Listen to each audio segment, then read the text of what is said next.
आरती साई बाबा सौख्यदातार जीवा, चरणच ताली द्यावा, दासा विसावा भक्तानी सावा. आरती साई बाबा जालुनिया अनंग स्वस्वरूपी राहे दंगा, मुमुक्षु जनता विनिज डोला, श्रीरंग डोला. आरती साई बाबा जयमन्नि जैसा भावा, तय तैसा अनुभव दावी सिदया घना. आरती साई बाबा तुझी ही मावा. आरती साई बाबा तुमचे नामा द्याता, हारे संस्कृती व्यथा अगाथा, तव तरणी मार्ग दावीसी अनाथा,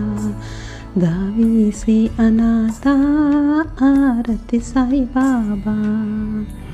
कलियुग अवतारा, सगुण ब्रह्मणचारा, अवतार न झाला से स्वामी दत्त दिगंबरा, दत्त दिगंबर. आरती साई बाबा 8 दिवसा बुवारी, भक्ती करी तिवारी, प्रभुपद पह पय भय भय निवारी, भय निवारी. आरती साई बाबा माझू निज द्रव्य ठेवा, तव चरण रज सेवा, मागणे हेच आता तुम्हा देवादिदेवा, देवादिदेवा. आरती साई बाबा इच्छित दीना चातक, निर्मल तोया निज सुकार, पाजवे माधवाया संबाला, आपुली बाका, आपुली बाका. आरती साई बाबा सौख्यदातारा जीवा, चरणा रजताले, द्वावा दासा विसावा, भक्तां विसापावा. आरती साई बाबा शिर्डी माझे पंढरीपुर, साई बाबा रमावरा, बाबा रमावरा, साई बाबा रमावरा. शुद्ध भक्ति चंद्र भागा, भाव पुंडलीक जागा, पुंडलीक जागा, भाव पुंडलीक जागा. या हो अवघे जना, या हो अवघे जना, करू बाबांसी वंदना, साईसी वंदना करू, बाबांसी वंदना करून म्हणे बाबा साई, तव साई माझे आई. गणू म्हणे बाबा साई, तव सावा माझे आई, बाबा माझे आई, धन बाबा माझे आई. घालीन लोटांगणा, वंदीन चरणा, डोल्यानी पाहीन रूप तुझे, प्रेमे आलिंगन आनंदे पूजेन.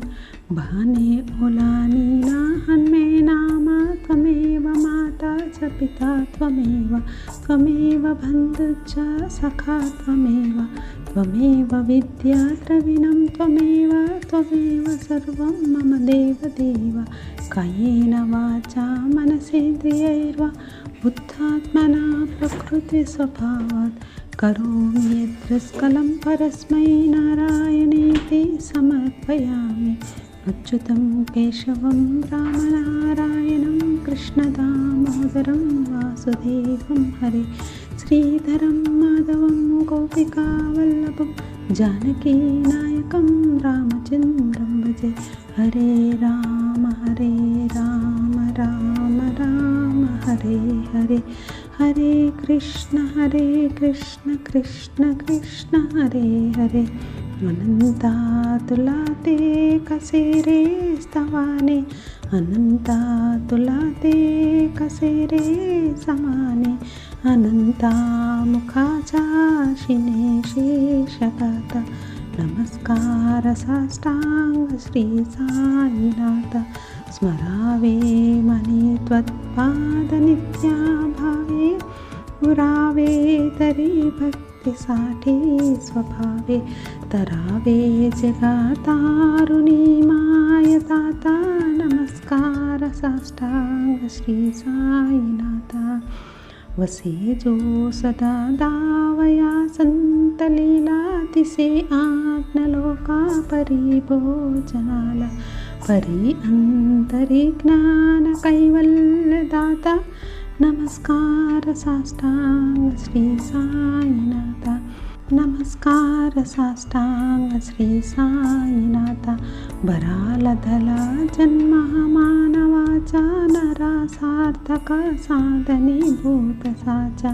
धरू साई प्रेम कलाया अहंता नमस्कार साष्टांग श्री साईनाथा नमस्कार साष्टांग श्री साईनाथा धरावे करी सान अल्पज्ञ बाला करावे अहमदस्य चुंबो निगाला मुखी घाल प्रेमी खरग्रास आता नमस्कार साष्टांग श्री साईनाथा नमस्कार साष्टांग श्री साईनाथा सुरादिकजाचा पदावन्दिता सुखादिकजाते समानत्वदेति प्रयागादितीर्थे पदीनम्रहोता नमस्कार साष्टांग श्री साईनाथा नमस्कार साष्टांग श्री साईनाथा तुझ्या पदा पाहता गोपबाली सदा रंगली चित्स्यरूपी मिळाली करी रास क्रीडा सवे कृष्णनाथा नमस्कार साष्टांग श्री साईनाथा नमस्कार साष्टांग श्री साईनाथा तुला मागतो मागणे कथ्याने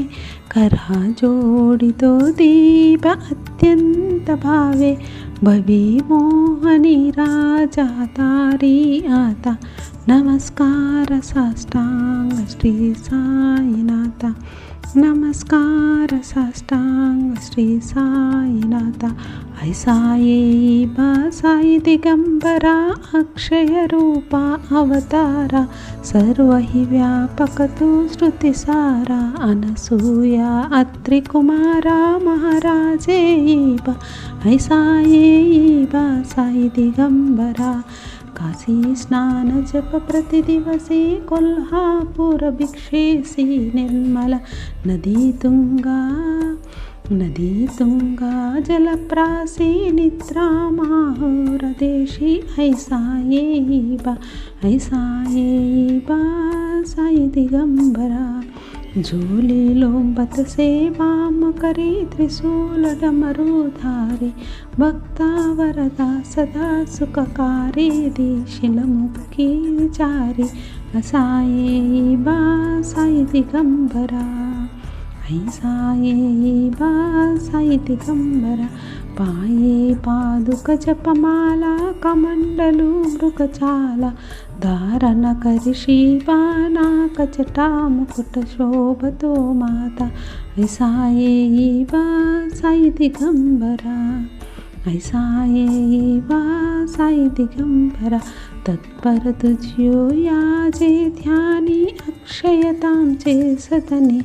लक्ष्मी वास करे दिनरजनी रक्षसी संकटवारिणी ऐसा येई बा साई दिगंबरा ऐसा येई बा साई दिगंबरा या परिध्यान तुझे गुरुराया या परिध्यान तुझे गुरुराया दृश्य करी नयनाया पूर्णानंद सुखे ही कायाला विसिहर गण गाय ऐसा येई बा साई दिगंबरा ऐसा येई बा साई दिगंबरा अक्षय रूपावतारा सर्व हि व्यापक तू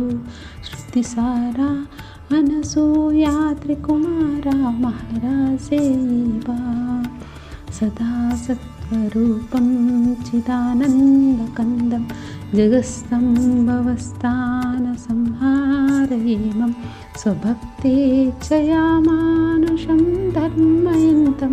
नमामीश्वरं सद्गुरुं साईनाथं नमामीश्वरं सद्गुरुं साईनाथं भवद्वान्तविद्वं शमाताण्डमीत्यं मनोवागतीतं मुनिर्ध्यासगम्यं जगद्व्यापकं निर्मलं निर्गुणं त्वां नमामीश्वरं सद्गुरुं साईनाथं नमामीश्वरं सद्गुरुं साईनाथं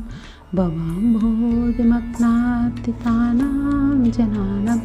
स्वपादाश्रितानां स्वभक्तिप्रियाणां समुद्धारणार्थं कलौ सम्भवन्तं नमामीश्वरं सद्गुरुं साईनाथं नमामीश्वरं सद्गुरुं साईनाथं सदानिम्बवृक्षस्य मूलादिवासात् सुधास्राविणं तिक्तमप्यप्रियन्तं तरुं कल्पवृक्षादिकं साधयन्तं नमामीश्वरं सद्गुरुं साईनाथं नमामीश्वरं सद्गुरुं साईनाथं सदा कल्पवृक्षस्य तस्यादिमूलादिवासात् सुधास्राविणं तिक्तमस्य प्रियन्तं तरुं कल्पवृक्षादिकं साधयन्तं नमामीश्वरं सद्गुरुं साईनाथं नमामीश्वरं सद्गुरुं साईनाथम् अनेकाश्रुतातर्क्यलीलाविलासे समाश्रुतेशानभास्वत्रभावम् अहं भावहीनं प्रसन्नात्मभावं नमामीश्वरं सद्गुरुं साईनाथं नमामीश्वरं सद्गुरुं साईनाथं सतां विश्रमाराममेवाभिरामं सदा सज्जनैः संस्तुतसन्नमत्कृति जनामोदतं भक्तभद्रपदन्तं नमामीश्वरं सद्गुरुं साईनाथं नमामीश्वरं सद्गुरुं साईनाथम् अजन्यादमेकं परब्रह्म साक्षात् स्वयं सम्भवं रामवीणानतीर्णं भवद्दर्शवासं पुनीतं प्रबोधं नमामीश्वरं सद्गुरुं साईनाथं नमामीश्वरं सद्गुरुं साईनाथं श्री साई शुक्रकृपानिधे किल वृणां सर्वार्थसिद्धिप्रद युष्मत्पारजः प्रभावतुलं दातापि वक्षाक्षमः सद्भक्त्या शरणं कृताञ्जलिपुटः सम्प्राप्तितोऽस्मिन् प्रभो श्रीमत्साई परेशपादकमलानान्यच्च रणं मम साईरूपधर राघवोत्तमं भक्तकामविबुधद्रुमं प्रभुं माययोपहतचित्तशुद्धये चिन्तयाम्यह महर्निशं मुदा शिरस्सुतां शुप्रतिमप्रकाशं कृपातपत्रं तव साईनाथ त्वदीयपादाब्जनमाश्रितानां स्वच्छायया तपमपाकरोतु उपासना दैवत साईनाथ स्तनैर्मयोपासनिनास्तित्वस्तं रमेन्मनोन्मे तव पादयुग्मे भृङ्गो यदाब्जे मकरन्दलब्ध अनेकजन्मार्जितपापसंशयो भवेत् भवत्पादसरोजदर्शनात् क्षमस्व स्वरापराधपुञ्जकान् प्रसीद साईश सद्गुरो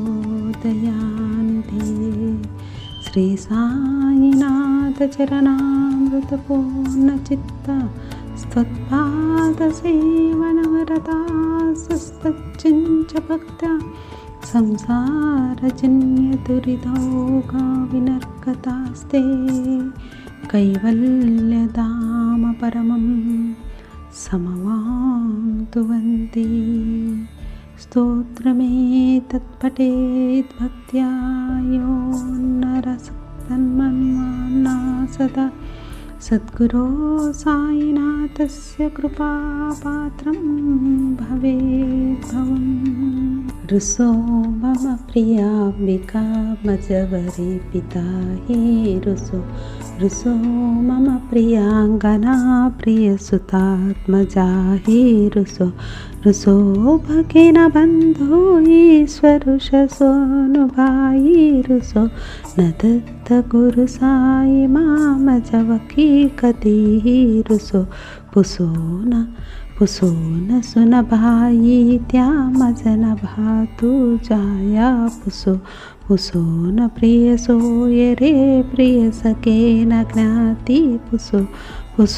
सुहृदया सखा स्वजनवार्ता बंधु पुसो परीन गुरु साई मम जवरी कद्दरी रुसो पुसो न अबला मूले तरुण वृद्धहीना पुसो न गुरुदाकुटे मजदोरसाने पुसो परीन गुरु साई माम जवरी कदही रुसो चतुरत्वविद् विबुध प्रज्ञान ज्ञानी रुसो हि विदुस्त्रिया कुशल पंडिता हि रुसो महीपति भजकता हि सही सी रुसो न दत्त गुरु साई मामा वज करे दीहि रुसो कविश ऋषि मुनि अनग सिद्धि योगी रुसो हि गृह देवतानि कुलदेवी रुसो कलपिशाच हि मलिन ढाकिनी रुसो न दत्त गुरु साई मामा जव करी दीहि रुसो मृग खग कृमि अखिल जीव जंतु रुसो विट प्रस्तरा अचल आपगाब्धि रुसो गोपासना सवाग्निवार आवनि पंचतत्व रुसो न दत्त गुरु साई माम जवरी दीहि रुसो विमल किन्नरा अमल यक्षिणी रुसो शशिकादिः गगनितारका हि रुसो अमर राजहि अधय धर्मराजा रुसो न दत्त गुरु साई मम जवरी दहि रुसो मन सरस्वती चपल चित्तते हि रुसो बुद्धिशा कला कठिन काल तो हि रुसो सकल विश्व हि मयि तो ब्रह्म गोलुं रुसो न दत्त गुरु साई मम जवरी दीहि रुसो विमूढहन्मुनि हसो मजन मत्सरा हेडसो पदाभिरुचि उल्हसो जनन कर्तमीना फसो न दुर्गधृति जादसो शिव भावामाखे कसो प्रपंचि मन हे रुसो दृढ़ विरक्ति चित्तीटसो गुणाचिह गृणानसो नच्चत्कृसचाची असो सदैव हृदये वसो मनसि ध्याने साई वसो पति प्रणयवो रसो निखिल दृश्या बाबादिसो न दत्त गुरु साई उपरि च नीला रुसो हरि ओम यज्ञ यजन्त देवास्तानि धर्माणि प्रथमान्यासान्ते हनाकं महीमानस सचन्त यत्र पूर्वे सात्वा सन्ति देवा ॐ राजाधिराजाय प्रहस्य शाहिने नमो वयं वैश्रवणाय कूर्महे समे कामान् कामकामाय मह्यं कामेश्वरो वैश्रवणाय मह्यं कामेश्वरो वै शरणो ददातु कुबेराय वैश्रवणाय महाराजाय नमः। ॐ स्वस्ति साम्राज्यं भोज्यं साम्राज्यं वैराज्यं पारमेष्ठं राज्यं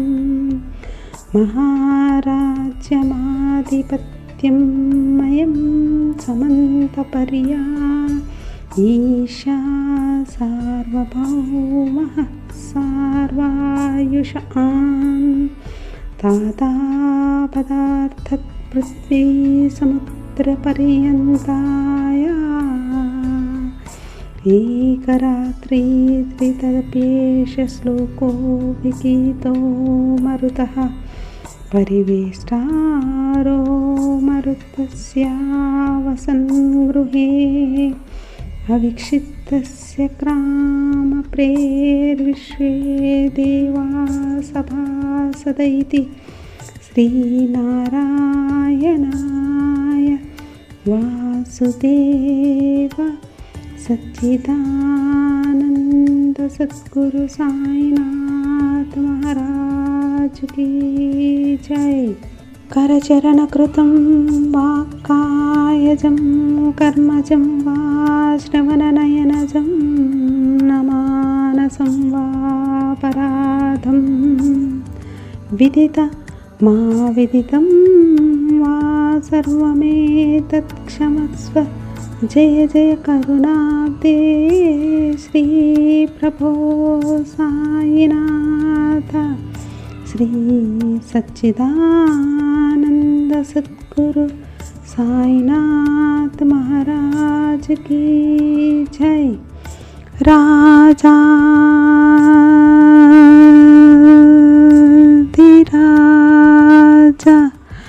योगिराजा परब्रह्मा श्री